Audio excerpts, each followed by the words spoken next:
Hello friends, ఎలా ఉన్నారు? బాగున్నారా? సో మీ పిల్లలు కూడా పిజ్జా కావాలని అల్లరి చేస్తున్నారా? ఓవెన్ లేకుండా అండ్ హెల్దీ అండ్ టేస్టీ అయిన పిజ్జా చేసుకున్నారండి.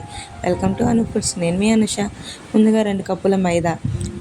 మీకు మైదా వద్దనుకుంటే గోధుమ పిండితో కూడా చేసుకోవచ్చు. తర్వాత అందులో కొంచెం నెయ్యి, కొంచెం వంట సోడా, కొంచెం సాల్ట్ వేసుకొని కొంచెం కొంచెంగా వాటర్ వేసుకుంటూ ఇలా చపాతీ ముద్దలా చాలా మెత్తగా కలుపుకొని ఒక 10 నిమిషాలు పక్కన పెట్టేసుకోవాలి. తర్వాత ఒక 2 టమాటీలు, స్పైసీనెస్ కోసం 2 వెల్లుల్లి రెబ్బలు ఉడకబెట్టి ఇలా పేస్ట్లా చేసి దానిలో కొంచెం కారం, చిన్న ఉప్పు వేసి పక్కన పెట్టేసుకోవాలి. తర్వాత ఇలా ఒక ప్లేట్కి నెయ్యి రాసి ఇందాక మనం పక్కన పెట్టేసుకున్న ముద్దని ఇలా చుట్టూ స్ప్రెడ్ చేసి తర్వాత దాని మీద చీజ్ వేసి తర్వాత ఒక ముద్దని చపాతీలా చేసి దాని మీద మళ్ళీ పెట్టి ఇలా నేను చూపించిన విధంగా టమాటా సాస్ని రాసి తర్వాత మీకు నచ్చిన వెజిటేబుల్స్ని వేసి తర్వాత చీజ్ని కూడా వేసి ఇలా ఆవిరి కుడుములా ఉడకబెట్టేసుకోవాలి.